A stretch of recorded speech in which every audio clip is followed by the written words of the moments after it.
2024 25শে December আমরা ঘুরতে চলে গিয়েছিলাম চন্দননগর চার্চে, কিন্তু গিয়ে দেখি চার্চ বন্ধ।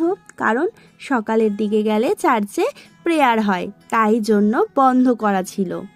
আমরা তো জানতাম না, তাই আমরা চলে গিয়েছিলাম। তাই চার্চের ভেতরে আর যাওয়া হয়নি, বাইরে থেকেই জিসাসকে প্রণাম করে নিলাম। আর তারপর কি এদিক ওদিক ঘুরু ঘুরু।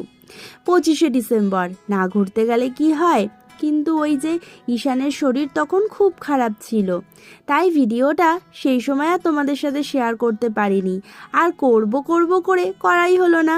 তাই এখন যখন একটা একটা করে ভিডিও শেয়ার করছি, তাই এই ভিডিওটাও লিস্টে ছিল। 25শে ডিসেম্বর হচ্ছে ভীষণ আনন্দের দিন, কি তাই তো? প্রত্যেকেরই 25শে ডিসেম্বর খুব ভালো কাটে। কেউ ঘুরতে যায়, কেউ চার্চে যায়, এইভাবেই সারাটা দিন হই হই করে কেটে যায়। 25শে ডিসেম্বর আমারও ভীষণ আনন্দ করে কাটে, আর এবছর তো আরও আনন্দে কেটেছে। আমি, পল্লবী, সঞ্জয়, মা, পৃথ্বীশ, আমাদের পিহু আর ঈশানবাবুকে নিয়ে আমরা চলে গিয়েছিলাম চন্দননগর স্ট্যান্ডে, তার সাথে চার্চেও। স্ট্যান্ড আমার একদমই পুরনো হয় না। অনেকে না বলে যে স্ট্যান্ডে কি যাব, স্ট্যান্ড তো কতবার গেছি, কিন্তু আমি যতবারই যাই স্ট্যান্ডে যেন আমার সব কিছু নতুন লাগে। আমার ভীষণ পছন্দের জায়গা স্ট্যান্ড, যতবার যাই ততবার আরও বেশি করে যেতে ইচ্ছা করে।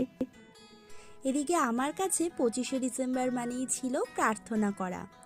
12টার সময় প্রার্থনা করতাম, তার আগে জেসাসের কাছে ফুল দিয়ে বেলুন দিয়ে সাজাতাম, আর তারপর প্রার্থনা করে শুতাম। পরের দিন স্নান করে উঠেই সোজা কাকিমাদের বাড়ি চলে যেতাম। দেন ওখানে আমি, সুইটি, কাকিমা, রিঙ্কিদি আরও অনেকে, তার সাথে আমার মা, সবাই মিলে প্রার্থনা করতাম। সেই দিনগুলো পুরো অন্যরকম ছিল। আর হয়তো ওই দিনগুলোতে ফিরতে পারবো না, কিন্তু নতুন করে সাজাতে পারবো আগামী দিনগুলো। আর এখন তো কাঁধে কত দায়িত্ব। ঈশানবাবুকে বোঝাতে হবে 25শে ডিসেম্বর মানে কি। আর একটু বড় হোক, তখন সব বুঝিয়ে দেব।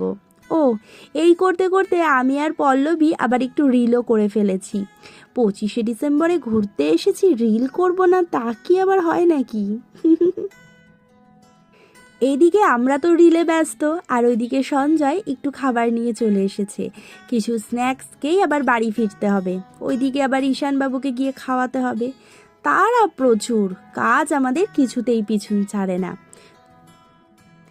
আর এইদিকে ঈশান তো রাস্তায় কি কি পড়ে আছে না পড়ে আছে ওগুলোকে ওর ধরা চাই। উফ, কি যে করবো এই ছেলেটাকে নিয়ে।